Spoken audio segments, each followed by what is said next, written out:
Bonjour à tous. Alors le Seigneur m'a posé sur le cœur quelque chose qui est pas évident à comprendre et surtout pas évident à expliquer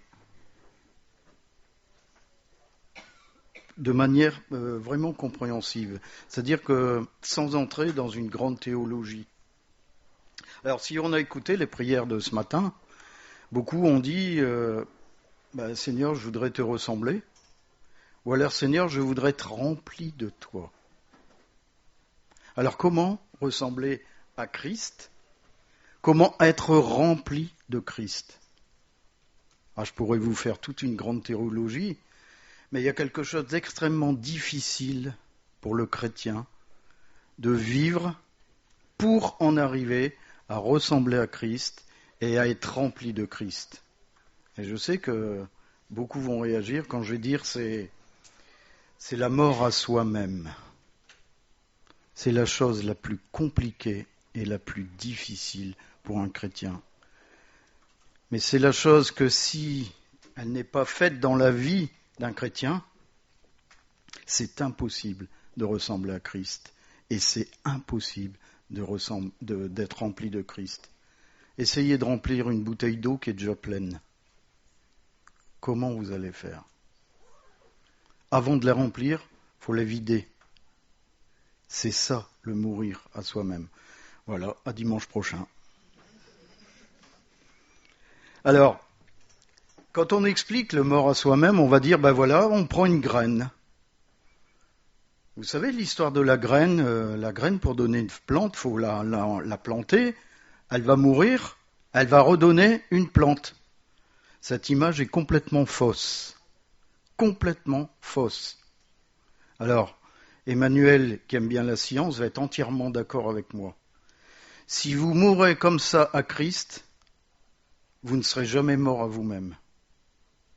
Parce que la graine, vous la prenez, vous la plantez, qu'est-ce qui va pousser?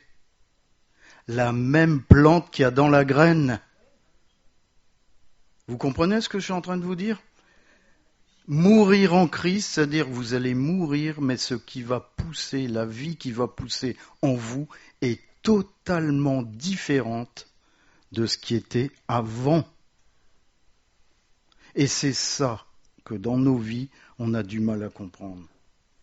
On a du mal à comprendre cette chose importante, mais ô combien difficile, mourir à soi-même. Combien d'entre nous se battent avec leur moi? Parce que j'ai décidé.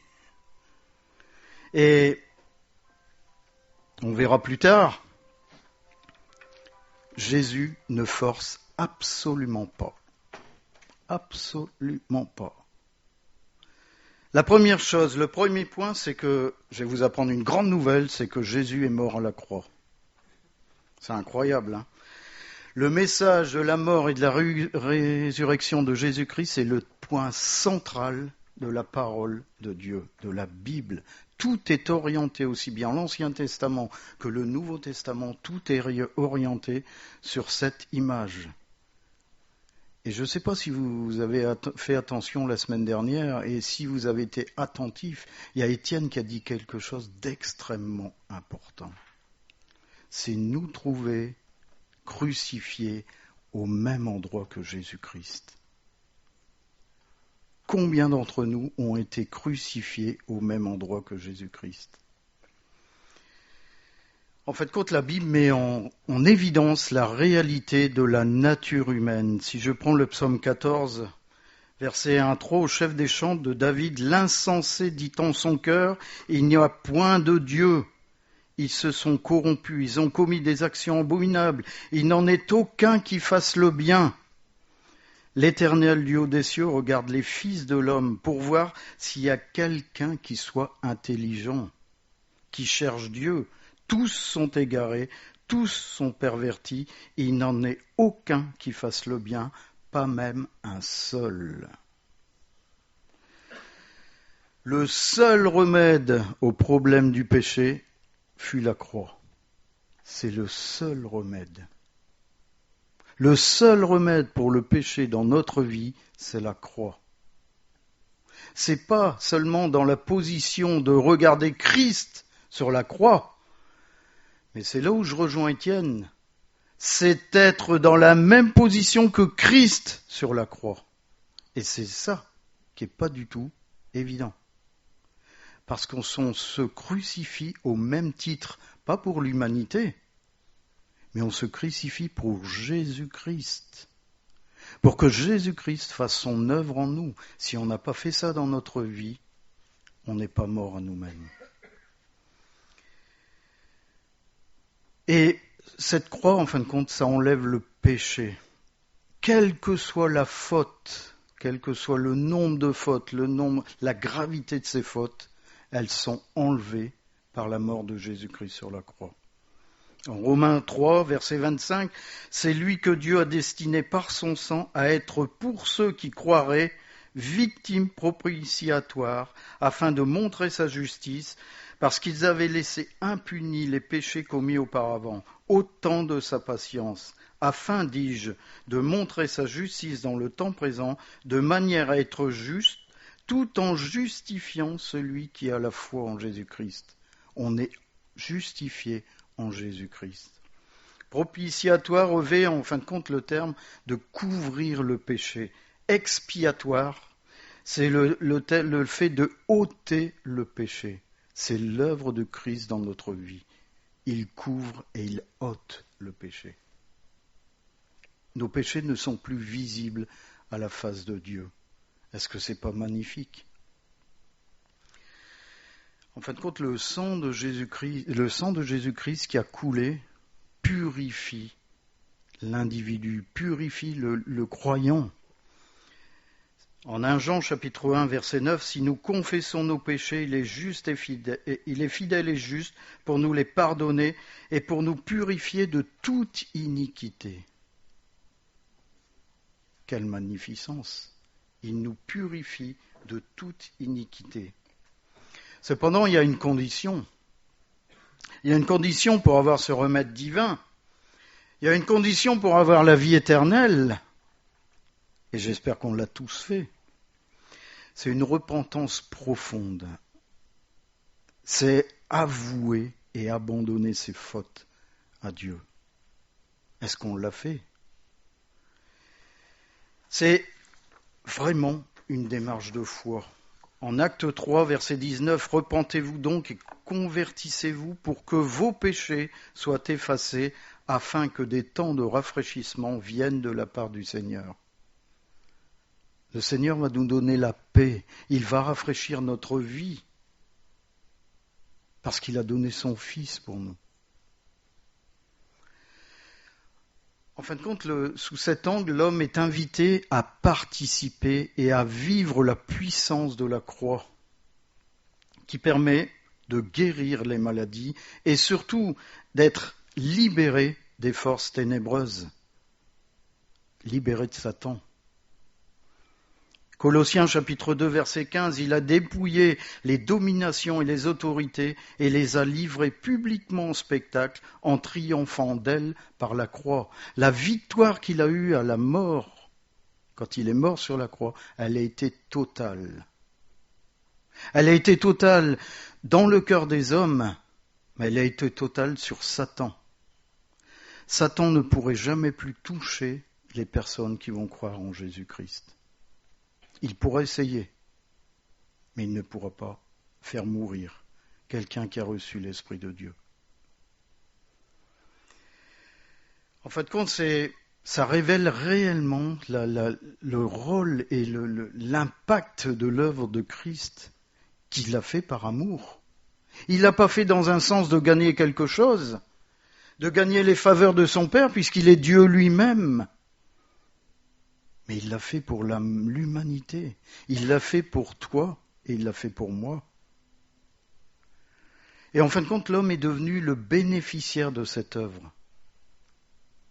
Et cette œuvre, on doit se l'approprier. Il est mort, Jésus, pour sauver l'humanité. Et en fin de compte, qu'est-ce qu'il a fait de notre vie ? Il a fait qu'on a un but maintenant. Il a donné un but à notre existence. Le but, c'est quoi ? C'est la vie éternelle. Ceux qui croiront en Jésus-Christ auront la vie éternelle. Bien sûr, ça ne se limite pas qu'à croire. Bien sûr, on pourrait dire, oui, je crois en Jésus, voilà. Est-ce qu'on pense réellement que ça se limite qu'à ça? Vous savez, on a chacun notre part de responsabilité devant le Seigneur. Et autant Jésus s'est donné sur la croix, autant que notre part de responsabilité, c'est de nous donner à Jésus. Donner notre vie à Jésus. C'est exactement l'image qu'a donnée Étienne. C'est de dire, oui Seigneur, toi tu es mort sur la croix pour moi, moi je vais mourir sur la croix pour toi. C'est-à-dire, je ne vais plus exister.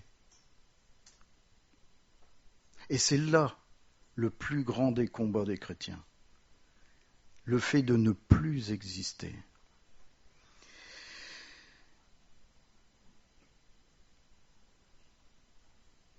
En fait, compte, c'est extrêmement difficile parce que, je veux dire, pour l'homme, c'est de concevoir et de s'approprier la puissance de la croix. C'est de comprendre et vraiment ingurgiter la puissance de la croix. On se dit, par exemple, que, oui, le Seigneur m'a donné la foi, maintenant que je crois en Jésus, je suis sauvé. Certes, je suis d'accord. Mais la vieille nature est toujours présente.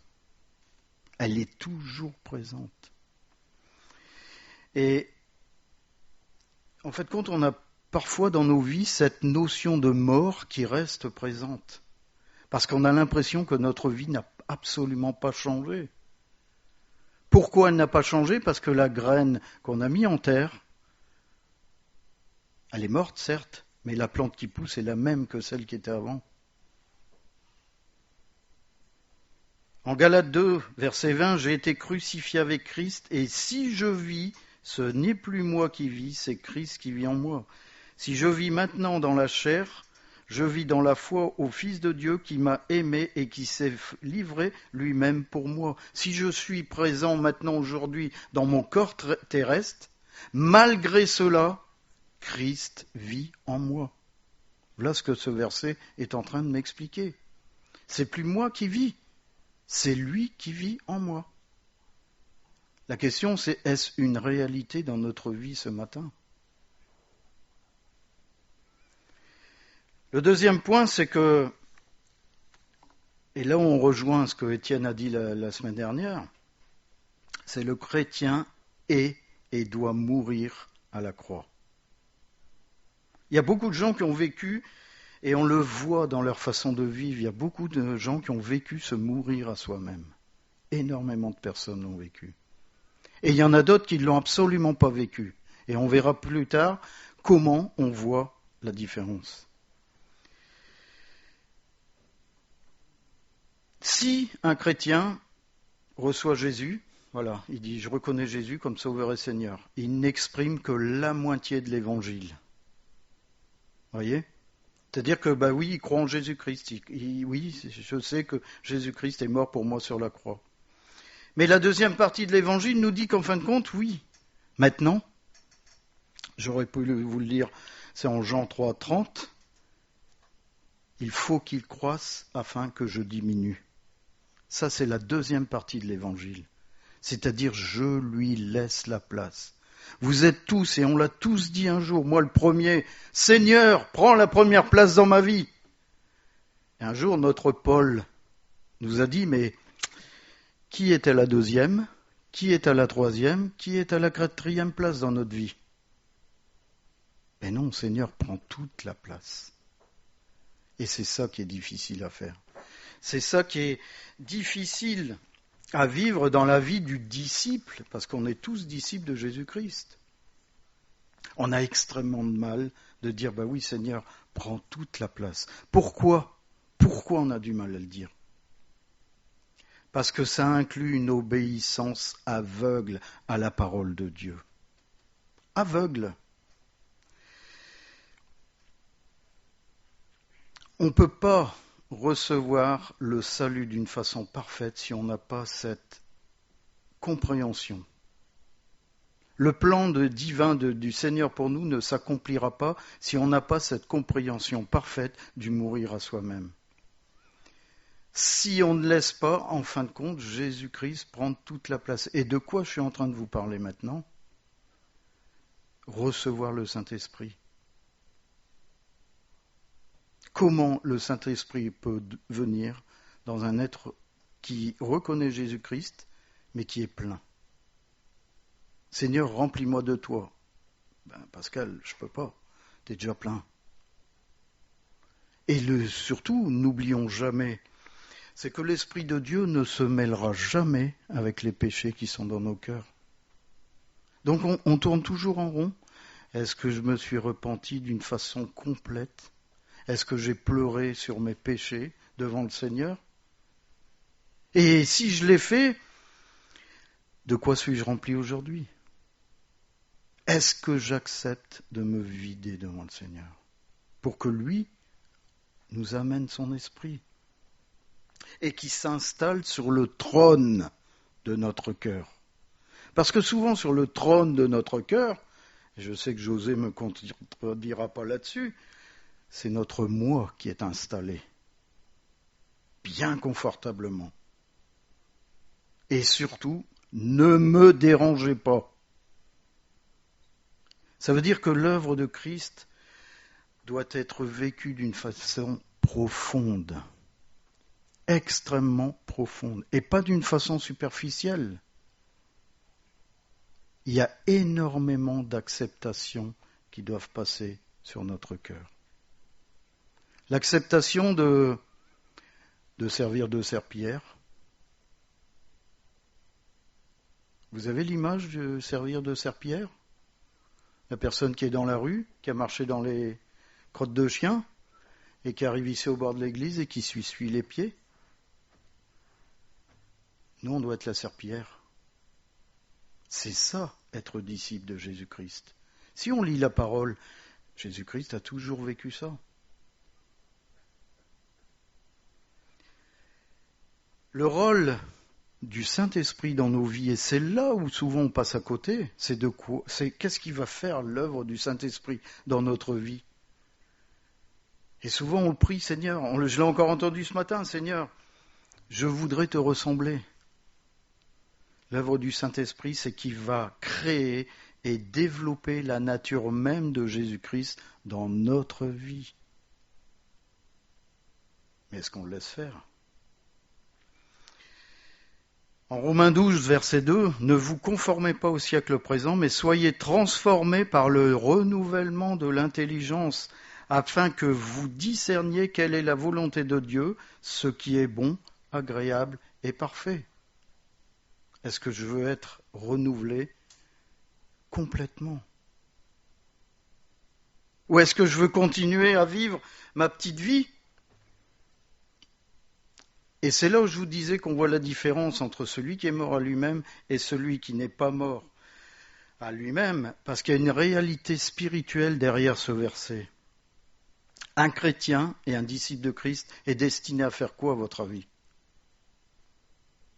S'il a reçu la vie éternelle, il est destiné en tant que disciple à communiquer la vie éternelle. Mais qu'est-ce qui arrive lorsqu'il est encore dominé par ses pensées, par ses instincts, par ses mauvaises tendances ? C'est qu'il va continuer à manifester des paroles, des attitudes qui sont complètement éloignées de la vie divine. Complètement éloignées de la vie divine. En fin de compte, il ne pratique pas la justice de Dieu. Pratiquer la justice de Dieu, c'est accomplir la pensée et la volonté de Dieu dans notre vie.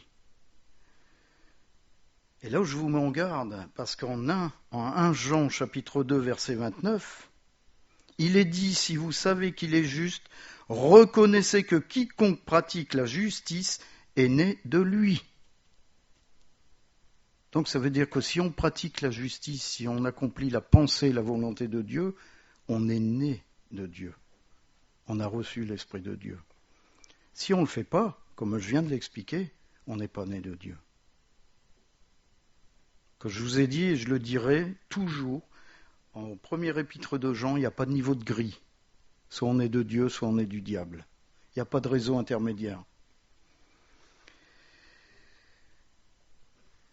En fin de compte, le chrétien est sauvé pour propager la vie que le Seigneur lui a donnée. C'est pas de l'égoïsme, en fin de compte. C'est pas de l'égoïsme, c'est en fin de compte vivre la parole de Dieu dans notre vie pleinement et de montrer qu'il y a autre chose que les plaisirs de la vie sur cette terre. Parce que quand on voit où mènent les plaisirs de la vie, ça mène à la mort.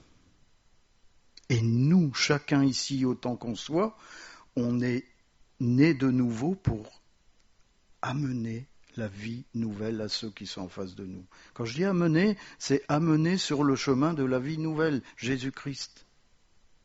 Et si je veux amener cette vie nouvelle, il faut bien qu'un jour je ressemble à Jésus-Christ.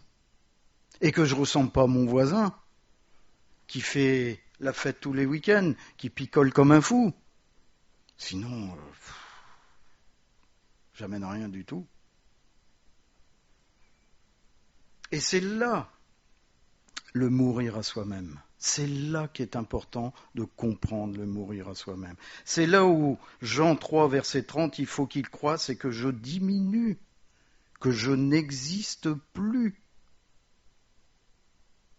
Que je n'existe plus. Apprendre à mourir à soi-même, c'est apprendre à ce que l'Éternel prenne la place dans ma vie et se manifeste d'une façon magistrale. Et c'est indispensable pour le disciple qui a soif de marcher selon la volonté de Dieu. Si je dis je veux marcher selon la volonté de Dieu et je n'accepte pas de mourir à moi-même, rien ne se passera. Absolument rien. Parce que Dieu ne force pas. En fait, ça consiste à identifier dans notre vie les racines du mal. Ce qui provoque en nous notre façon de vivre. Qu'est-ce qui fait qu'aujourd'hui, peut-être, je suis méchant? Qu'est-ce qui fait que peut-être aujourd'hui, je suis égoïste? On en reviendra plus tard. Matthieu, chapitre 15, versets 18 à 20. « Mais ce qui sort de la bouche vient du cœur, et c'est ce qui souille l'homme.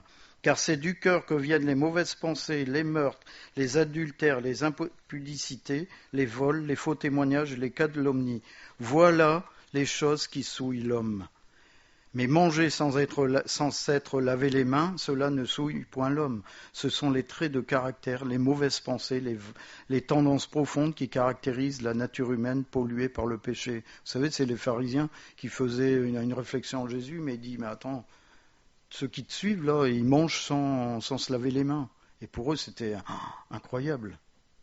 Mais Jésus n'était pas attaché à ce qu'il voyait. Jésus était attaché à ce qu'on fait. Il est attaché à ce qu'on fait. Il est attaché à ce qu'on dit. Et de cette là, c'est incontournable de s'humilier devant la sainteté de Dieu. C'est incontournable. En fait, compte, ça nous amène à reconnaître ce qui est mauvais en nous, souillé, pervers. Et par exemple, pour un croyant, ça peut être l'orgueil. Pour un autre, l'égoïsme. Pour un autre, la méchanceté, le manque de pardon, la tendance à rejeter les fautes, les erreurs personnelles sur les autres. C'est pas moi, c'est l'autre. La jalousie, la tendance facile à critiquer, la susceptibilité, le mauvais caractère ou le caractère dur.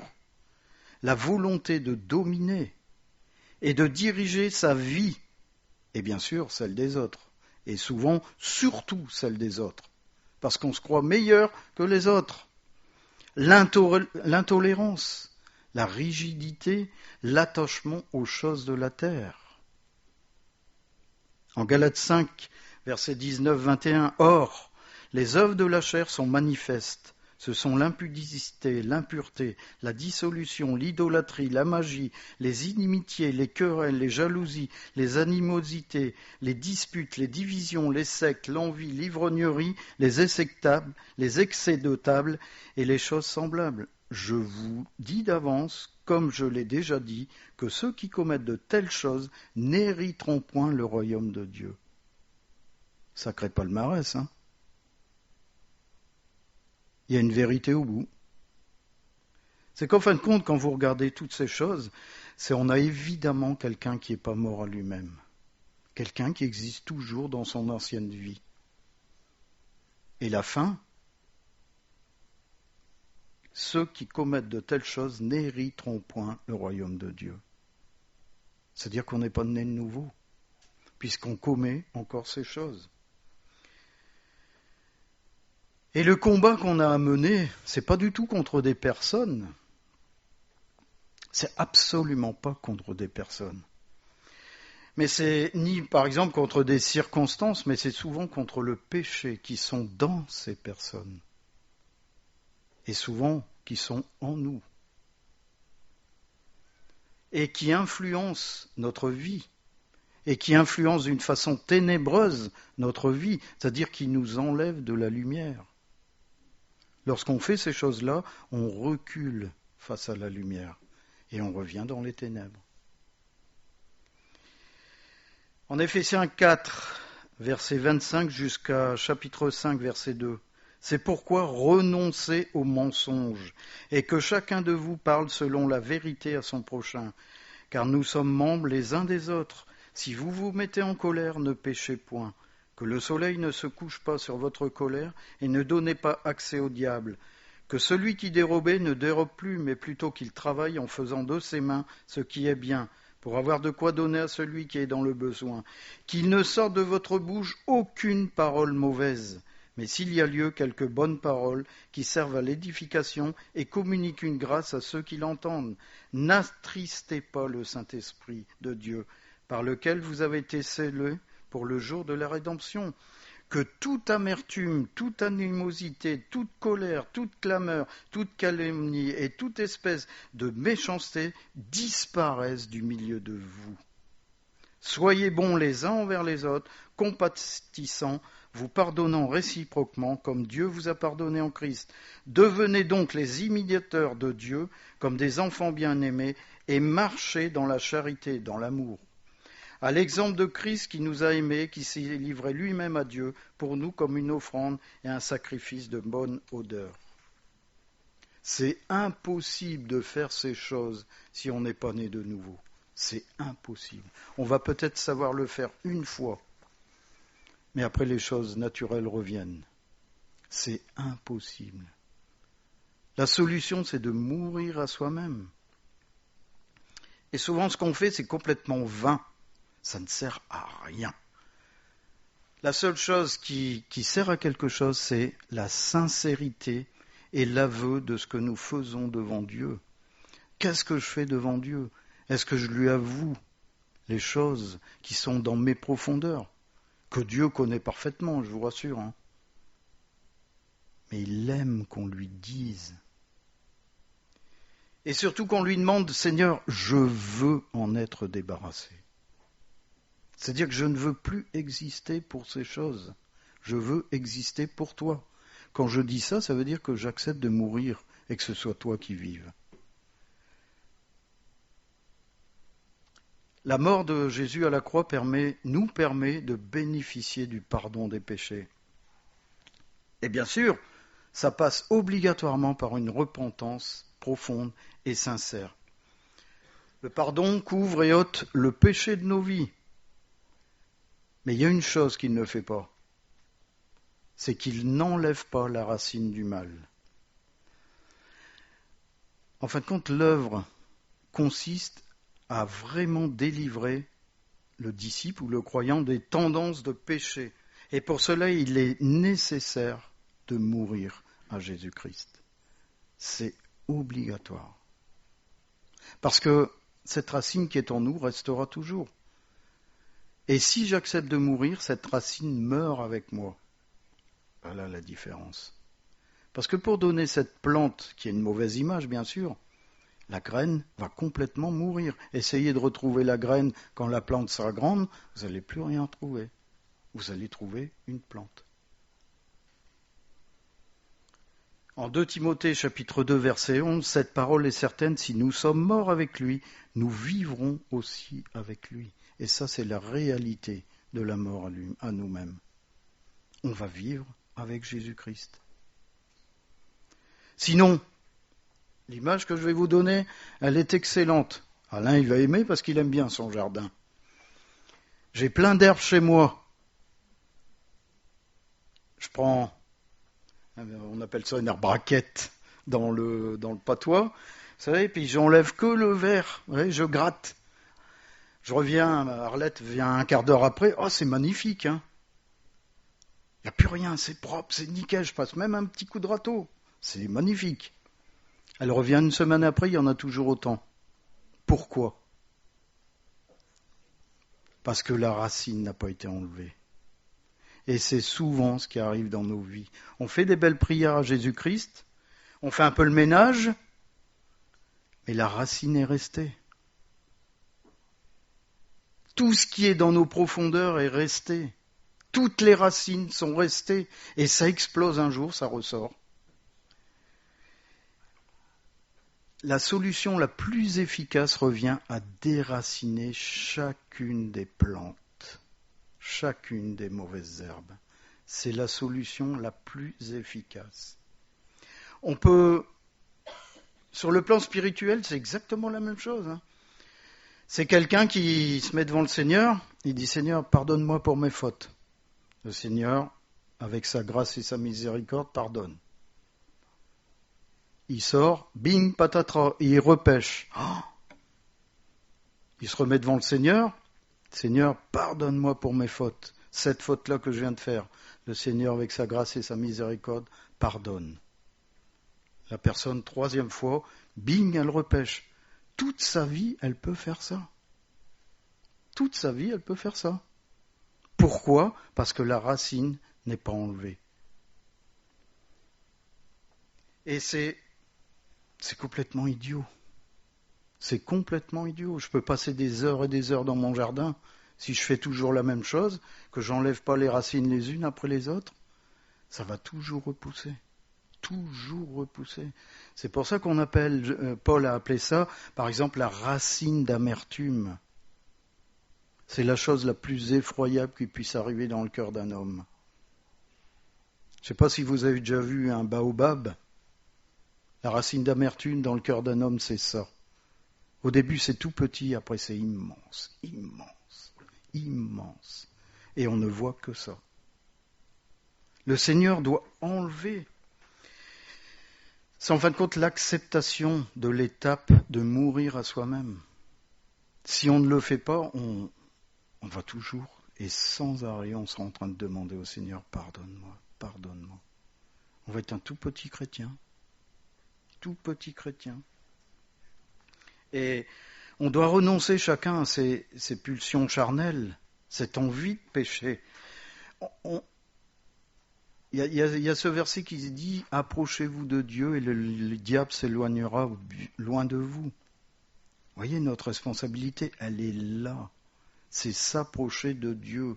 S'approcher de Dieu comme Icare du soleil, c'est qu'à un moment donné, on meurt. Voilà, on est tellement proche de Dieu qu'on meurt. Pourquoi ? Parce que c'est Dieu qui a pris la place en nous. On n'existe plus. Et c'est simplement que, à ce moment-là, le Saint-Esprit viendra dans notre vie et il va faire une œuvre parfaite, une œuvre profonde. C'est le seul moment où il pourra travailler, où on va laisser toutes les fenêtres ouvertes en disant, ben Seigneur, vide. Je veux être vidé de ma substance, c'est-à-dire ne plus exister. Et là, le Saint-Esprit va venir. Il va poser son pied et il va vous remplir. Vous allez connaître la plénitude de l'Esprit. En Romains, chapitre 8, versets 13 et 14, 2 versets extrêmement importants. Si vous vivez selon la chair, vous mourrez. Mais si par l'Esprit vous faites mourir les actions du corps, vous vivrez, car tous ceux qui sont conduits par l'Esprit de Dieu sont fils de Dieu. C'est clair. Est-ce que je fais mourir par l'esprit les actions du corps? Est-ce que je laisse travailler l'esprit dans ma vie? Est-ce que j'accepte, lorsque l'esprit dit mais ça il faut l'enlever, est-ce que j'accepte de l'enlever? Si je n'accepte pas, c'est une désobéissance bien sûr, mais c'est aussi le fait que mon moi existe encore. Je veux encore contrôler ma vie. Et ça, c'est pas possible.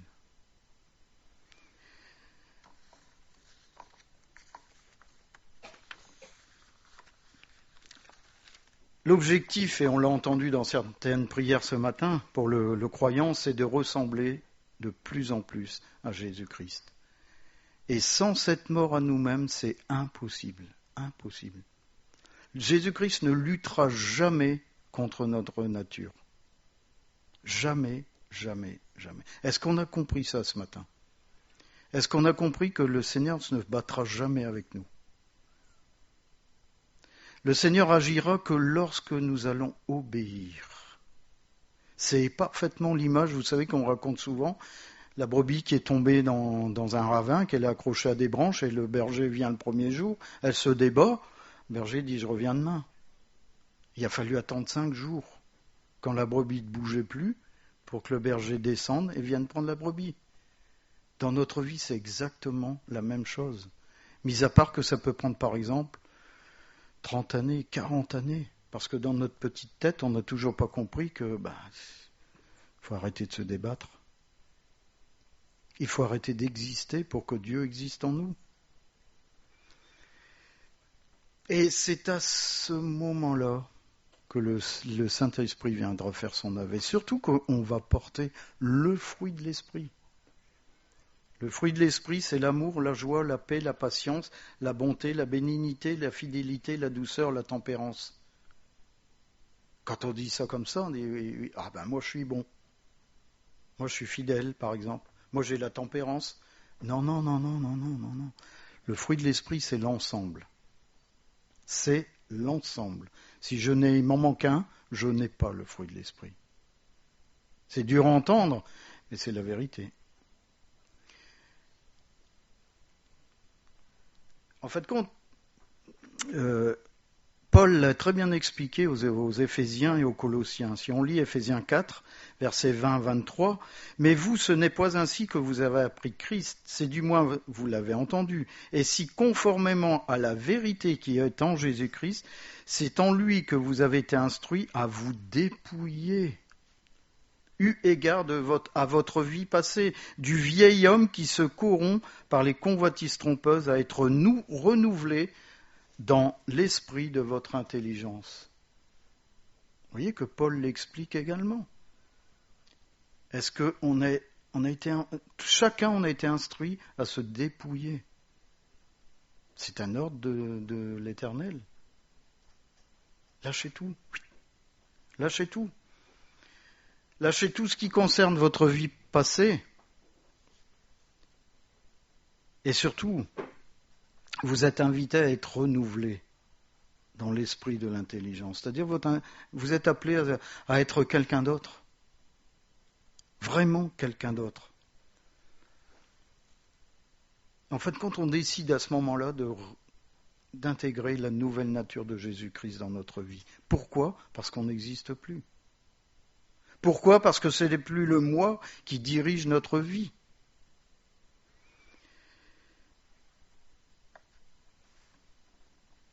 Quand on est mort à nous-mêmes, on refuse toutes les manifestations charnelles qui se présentent. On est libéré des choses anciennes. Et en fin de compte, qu'est-ce qu'on fait? On exprime les pensées du Seigneur Jésus-Christ. Vous voyez qu'on n'a plus à faire cette prière, Seigneur, je veux te ressembler, puisque l'Esprit va faire en sorte qu'on ressemble à Jésus-Christ. Philippiens, chapitre 4, versets 8-9. « Au reste, frères, que tout ce qui est vrai, tout ce qui est honorable, tout ce qui est juste, tout ce qui est pur, tout ce qui est aimable, tout ce qui mérite l'approbation, ce qui est vertueux et digne de louange, soit l'objet de vos pensées. Ce que vous avez appris, reçu et entendu de moi, et ce que vous avez vu en moi, pratiquez-le. Et le Dieu de paix sera avec vous. »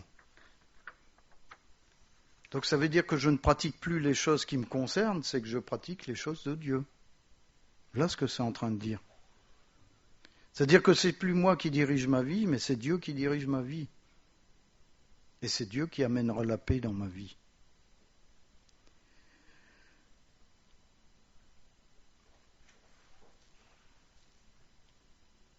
Dans la vie chrétienne, chaque victoire a besoin d'être entretenue et renouvelée. On a besoin d'entretenir tout ce qu'on fait, toutes les victoires. Et Paul donne une importance particulière au renouvellement de l'intelligence. C'est un renouvellement constant. En Romains 12, 2, je l'ai déjà dit, ne vous conformez pas au siècle présent, mais soyez transformés par le renouvellement de l'intelligence, afin que vous discerniez quelle est la volonté de Dieu, ce qui est bon, agréable et parfait. Ce qui veut dire que c'est vraiment l'intelligence de Dieu qui doit être en moi, de telle manière que ce ne soit pas moi qui dit peut-être, le Seigneur m'a dit que, le Seigneur m'a demandé de, le Seigneur ne nous a rien demandé du tout. Ne vous inquiétez pas que le jour où le Seigneur va vous demander ou va dire que, vous n'allez même pas le savoir vous-même. Il va vous mettre à l'endroit où il veut vous faire travailler. Et ça fait drôle. Ça fait drôle parce que vous apercevez que il vous a mis là et vous n'avez rien à craindre. Parce qu'il vous arme au moment où il va vouloir vous utiliser. Et c'est ça l'importance de comprendre le mourir à soi-même. C'est ça l'importance de comprendre que si j'y vais avec mes petites armes de chrétien et toutes mes racines en moi, ça ne sert à rien. Je n'arriverai pas à accomplir le plan de l'Éternel. Tandis que si c'est vraiment l'Éternel qui vit en moi et que moi je n'existe plus, je n'aurai même pas besoin, à certains moments, de parler. Ma présence va suffire. Pourquoi ? Parce que c'est l'Esprit de Dieu qui va couler au travers de vous. Et ça, c'est une réalité biblique. Le terme intelligence signifie mentalité, pensée, bon sens, sentiment, désir. C'est ce que le croyant a besoin d'expérimenter dans sa vie, un renouvellement constant de ses pensées. Constant. Un renouvellement constant de ses désirs. C'est-à-dire, ses désirs ne se plus porter sur lui, mais sur les autres. Il devient réellement disciple.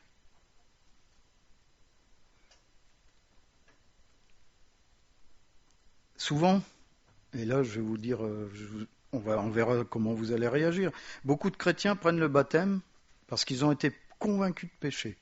Voilà, je suis convaincu de péché, le Seigneur a changé ma vie, donc je suis convaincu de péché, je m'en repens et je demande pardon sincèrement à Jésus-Christ. On reçoit la vie éternelle de cette là. Mais combien se sont arrêtés à ce stade ? Combien se sont arrêtés au fait du baptême ? Et souvent, malheureusement, dans nos milieux, beaucoup pensent que, on est sauvé au travers du baptême. Si on en est encore là, je vous arrête tout de suite. Vous êtes en mauvais chemin. Très, très mauvais chemin. Parce que ces gens vont suivre le Seigneur, tant bien que mal, avec une démarche et une marche extrêmement alourdie. Et je sais que je vais en faire rire quelques-uns, parce que derrière, il y a encore la remorque. Il y a encore la remorque qui est pleine de notre nature charnelle, pleine de nos pensées, pleine de nos désirs. Alors au lieu de foncer vers notre vocation, on est là attirés comme des fous et on regarde derrière et on voit rien qui change. Tout ça parce qu'on n'a regardé que le baptême. Le baptême, c'est la première étape. Le baptême, c'est oui, je déclare aux autorités, ceux qui sont dans le public, mais aussi aux autorités du ciel, que je reconnais Jésus-Christ comme Sauveur et Seigneur. Mais ça ne s'arrête pas là. C'est que je veux le suivre de toute ma pensée, de tout mon cœur, de toute mon âme, jusqu'à ce que ce soit lui qui prenne ma place. Voilà la réalité du baptême. C'est ce que chacun, on devrait déclarer le jour où on témoigne. Et combien de fois on voit des gens qui galèrent dans leur vie? Moi, j'en ai fait partie. Combien de fois? Et ô combien je regrette d'avoir perdu autant d'années. Parce que j'étais fait partie de ceux qui voyaient en baptême le salut. Mais j'ai dit, mais quelle erreur j'ai pu faire. Quelle erreur. Et en fin de compte, on empêche l'Éternel d'exprimer sa seigneurie en nous. Et on ne s'aperçoit pas que le vieil homme est toujours présent et que le vieil homme domine toujours, le vieil homme dirige toujours nos pensées, notre vie. Mais le Seigneur, c'est bien que le dimanche. Les jours de la semaine, vous êtes comme les autres. Et c'est là où je vous ai dit tout à l'heure, on remarque la réalité d'une vie quand la personne est morte à lui-même. Il y a une différence majeure dans sa façon de se comporter. Vous avez des gens qui se disent chrétiens et vous apprenez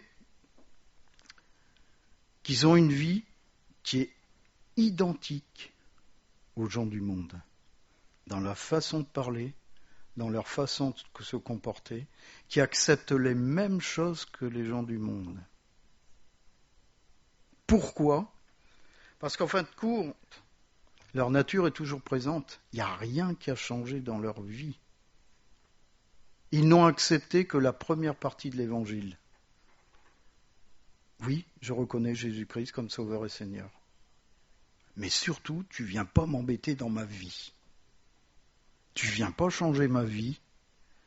Tu ne viens pas faire en sorte que je te ressemble. Parce que tu comprends, je risque de perdre mon travail, je risque de perdre mes amis, je risque de perdre ma famille. Combien en sont à ce stade-là? Mourir à soi-même, c'est ça, mes bien-aimés. C'est accepter de perdre son travail, accepter de perdre sa famille, accepter de perdre ses amis. C'est ça, mourir à soi-même. Est-ce qu'on l'a accepté un jour dans notre vie, ça? Ça fait mal, je vous dis.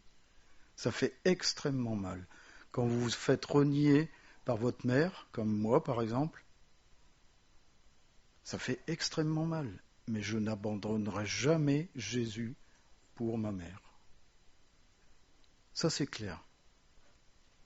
Mais est-ce qu'on l'a accepté dans notre vie? Et c'est important de comprendre ces choses-là, parce que il est dit en Romains 6, versets 3 et 4, « Ignorez-vous que nous tous, qui avons été baptisés en Jésus-Christ, c'est en sa mort que nous avons été baptisés. Nous avons donc été ensevelis avec lui par le baptême en sa mort, afin que, comme Christ est ressuscité des morts par la gloire du Père, de même nous aussi, nous marchions en nouveauté de vie. » C'est-à-dire que si, par le baptême, oui, j'ai reconnu Jésus-Christ comme Sauveur et Seigneur, aujourd'hui même, je suis mort en lui et je marche en nouveauté de vie. C'est important de comprendre ça. Si cette étape n'est pas vécue avant le baptême, il est important de le faire rapidement aujourd'hui. Rapidement. Combien, avec Paul, on pourrait vous dire combien des fois on reçoit de frères et sœurs qui galèrent avec des choses qui traînent depuis des années. Des années. Et il suffit simplement de lâcher, de dire, Seigneur, viens vivre dans ma vie. Et annule cette vie. Que ce soit toi qui vives. Et en fin de compte, c'est obéir tout simplement. C'est obéir, accepter de lâcher les choses qui nous font vivre aujourd'hui. C'est accepter une vie qui va changer complètement. Et peut-être qui va nous obliger à faire des choses qu'on n'aime pas faire, mais qui nous rendent un cœur léger, un cœur rempli d'amour, un cœur rempli de paix. Et regardez en Romains 6, versets 12 à 14, « Que le péché ne règne donc point dans votre corps mortel. N'obéissez pas à ses convoitises. Ne livrez pas vos membres au péché comme des instruments d'iniquité, mais donnez-vous vous-même à Dieu comme étant vivants de mort que vous étiez. Et offrez à Dieu vos membres comme des instruments de justice. Donnez-vous à Dieu. Mourrez à Dieu. Car le péché n'aura point de pouvoir sur vous, puisque vous êtes non sous la loi, mais sous la grâce. » Est-ce que le fait d'apprendre qu'un jour, en se donnant à Dieu, le péché n'a plus aucun pouvoir sur nous, c'est pas réconfortant? Ben pourquoi on ne le fait pas? Pourquoi on ne le fait pas? Et ainsi, le disciple est affranchi de la tyrannie du péché. Et le péché n'a plus aucun pouvoir sur lui. Regardez, Moïse a vécu le dépouillement pendant 40 ans. Pendant cette étape, il a été transformé dans sa profonde nature. Vous connaissez l'histoire des 120 ans de Moïse. Les 40 premières années sont le symbole de sa vie charnelle. D'accord ? Tout ce qu'il a vécu en tant qu'homme. Les 40 suivantes sont le symbole du travail de l'esprit. Quand il s'est laissé travailler par l'Esprit de Dieu, qui lui parlait, qui lui a demandé des choses, qu'il a obéi. Et les 40 dernières années sont le symbole d'une vie soumise. Il a accompli le plan divin de l'Éternel. Parce que l'Éternel l'a rendu capable de le faire. C'est pas Moïse qui était capable de le faire. C'est que face à son obéissance, l'Éternel l'a rendu capable d'avoir cette vie soumise et de réaliser toutes les merveilles qu'il a réalisées. Il faut laisser le Saint-Esprit œuvrer dans nos vies. Si on ne le fait pas, c'est pas possible. Mais pour laisser le Saint-Esprit œuvrer, on lui ouvre la porte. Plus aucune barrière sur notre vie. Même s'il y a des choses sales qui sont mises au jour, je m'en fiche. La victoire est au bout du chemin.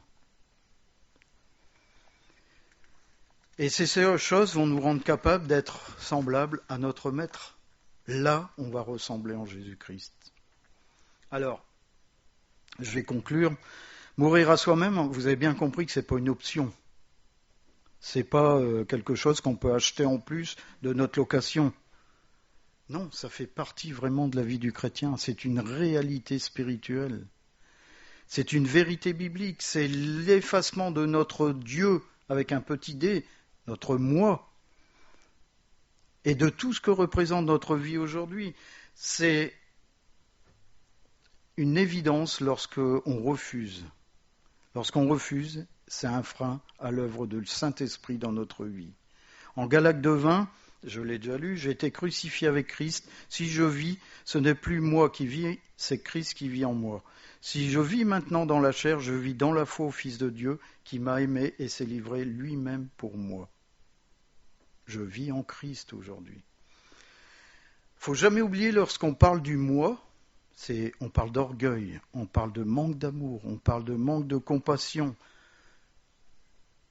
Et c'est l'inverse du fruit de l'esprit. Ce qu'on exprime actuellement, c'est le fruit du diable. Lorsqu'on est dans cet état de l'orgueil, manque de pardon, c'est le fruit du diable qu'on est en train d'exprimer. Et si on est d'aventure dans cet état ce matin, humilions-nous devant l'Éternel. Humilions-nous de toute grâce, humilions-nous. Humilions-nous. Pourquoi ? Parce qu'il y a une parole qu'il ne faut pas oublier, une parole qui est certaine et extrêmement grave, Et je terminerai par ce verset. 1 Pierre, chapitre 5. Car Dieu résiste aux orgueilleux, mais il fait grâce aux humbles. Combattre l'Éternel de cette façon nous amène à une mort certaine. Mais pas la mort en Christ, la mort pour la GN. C'est clair. On va prier.